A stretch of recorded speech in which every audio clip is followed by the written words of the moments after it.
6월의 뜨거운 햇살이 익숙해지는 17일 아침입니다. 민호 씨, 오늘 아침 출근길은 어떠셨어요? 저는 라디오에서 흘러나오는 익숙한 노래를 들으며 문득 이런 생각을 했어요.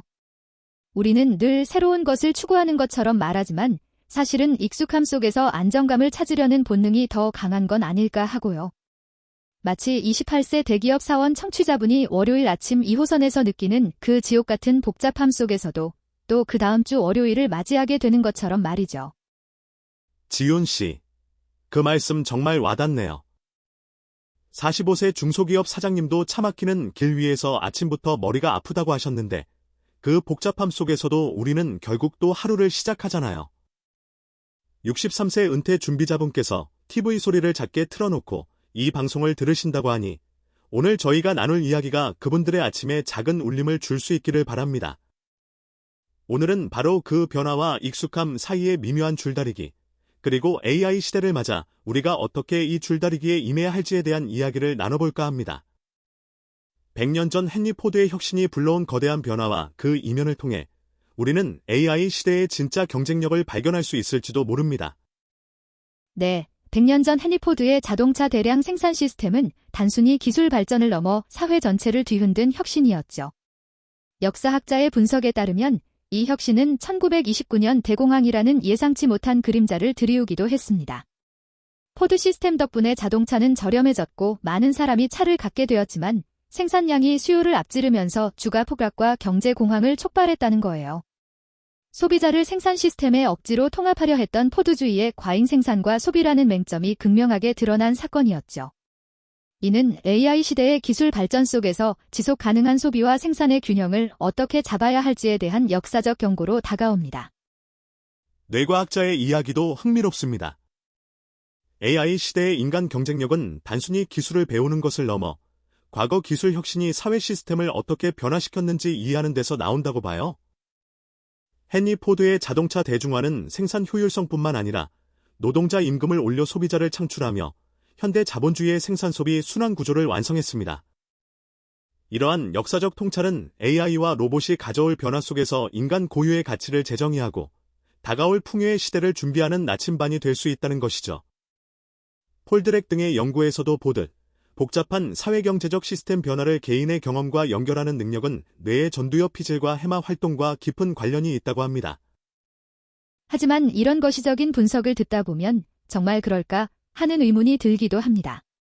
심리학자는 우리가 아무리 변화의 필요성을 인지해도 현상 유지 편향 때문에 기존 방식을 고수하려는 경향이 있다고 지적합니다.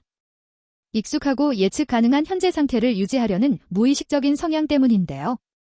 헨리 포드의 혁신이 긍정적인 결과를 가져왔다는 것을 알면서도 변화에 따르는 불확실성보다 익숙함에서 오는 안정감을 더 중요하게 여기는 것이죠. 맞습니다.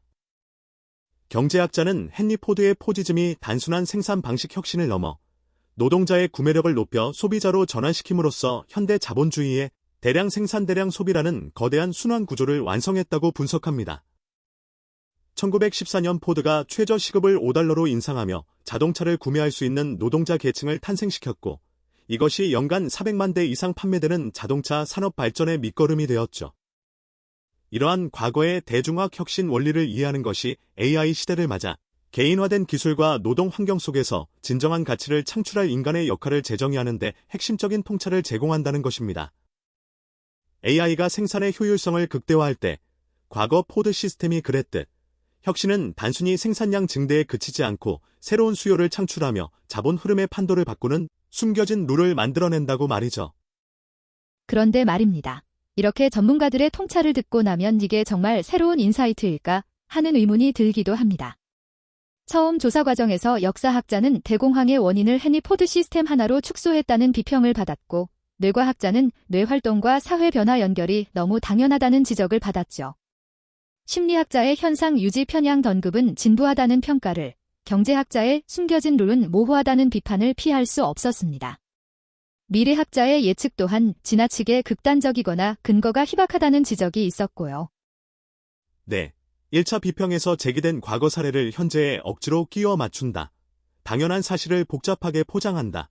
구체적인 실효성 없이 추상적인 결론만 늘어놓는다는 지적은 타당해 보입니다. 하지만 자기 검증 과정에서 이러한 비평이 오히려 통찰의 강점이 될 수 있다는 반론도 제기되었습니다. 예를 들어 역사학자의 분석이 복잡한 사건을 명확한 원인으로 집중시켜 AI 시대에 대한 경고를 더욱 선명하게 만든다는 것이죠. 뇌과학자의 분석은 당연해 보일지라도 그것이 바로 AI 시대의 인간의 진짜 경쟁력이 무엇인지 이해하는데 필수적인 뇌과학적 기반을 제공한다는 점을 강조합니다. 맞아요. 심리학자의 현상 유지 편향이 진부하게 들릴 수 있지만 바로 그 점 때문에 우리가 변화를 망설이는 이유를 명확히 이해하게 해줍니다. 헨리 포드의 사례처럼 혁신은 분명 긍정적인 결과를 가져올 수 있지만 우리는 무의식적으로 익숙함이라는 닻을 놓지 않으려 하죠. 경제학자가 말한 숨겨진 룰이라는 것이 모호하게 들릴지라도 AI 시대에는 과거와는 다른 새로운 경제적 원리가 작동할 것이라는 점을 시사합니다. 즉, 단순히 생산량 증대를 넘어 새로운 수요를 창출하고 자본 흐름을 바꾸는 우리가 아직 인지하지 못하는 게임의 규칙이 있다는 것이죠. 그리고 미래학자의 예측이 극단적으로 보일지라도 그것은 우리가 AI 시대를 어떻게 준비하지 않으면 어떤 결과에 직면할 수 있는지를 경고하는 강력한 메시지를 담고 있습니다. 2036년 AI 관련 직종은 폭발적으로 증가하고 높은 소득을 올리겠지만 단순 반복 업무 종사자들은 소득 감소를 겪으며 경제적 격차가 심화될 것이라는 예측은 우리에게 지금 당장 행동해야 할 이유를 제시합니다. 45세 중소기업 사장님처럼 미래를 위해 지금 어떤 준비를 해야 할지 고민하시는 분들께는 더욱 현실적인 경고로 다가올 것입니다. 결국 100년 전 헨리 포드의 혁신은 우리에게 두 가지 중요한 메시지를 던져줍니다. 첫째는 기술 혁신이 사회 시스템을 근본적으로 변화시킬 수 있다는 점. 둘째는 그 변화 속에서 인간의 역할과 가치를 어떻게 재정의할 할 것인가 하는 질문입니다. AI 시대, 우리는 단순히 기술을 배우는 것을 넘어 과거의 거시적 변화와 현재의 개인적 경험을 연결하는 능력을 키워야 합니다. 뇌과학자가 말했듯 복잡한 사회경제적 시스템의 변화를 이해하고 이를 개인의 학습과 의사결정에 통합하는 능력이 중요해질 것입니다. 그리고 5명의 전문가들이 공통적으로 강조하는 것은 AI 시대의 진정한 경쟁력은 변화에 대한 적응력과 새로운 가치 창출 능력에 있다는 점입니다. 헨리 포드가 노동자의 구매력을 높여 새로운 소비 시장을 창출했듯 AI 시대에도 우리는 기술 발전과 함께 새로운 수요를 창출하고 인간 고유의 창의성과 감성, 복잡한 문제 해결 능력을 발휘하여 전에 없던 가치를 만들어내야 합니다. 63세 은퇴 준비자분께서도 새로운 배움에 대한 열린 마음을 가지신다면 AI 시대는 또 다른 기회의 장이 될 수 있을 것입니다. 변화는 때로는 두렵고 익숙한 것을 놓는 것처럼 느껴질 수 있습니다.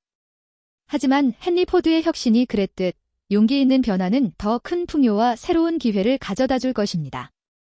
AI 시대, 우리는 현상 유지 편향을 넘어 끊임없이 배우고 도전하며 인간만이 할 수 있는 고유한 가치를 창출해야 합니다. AI 시대의 진짜 경쟁력은 과거의 변화를 이해하고 다가올 풍요의 시대를 위한 인간 고유의 가치를 재정의하는 데 있다. 이 문장이 오늘 저희가 나눈 이야기의 핵심이 아닐까 싶습니다. 다음 시간에도 더 깊이 있는 인사이트로 여러분을 찾아뵙겠습니다.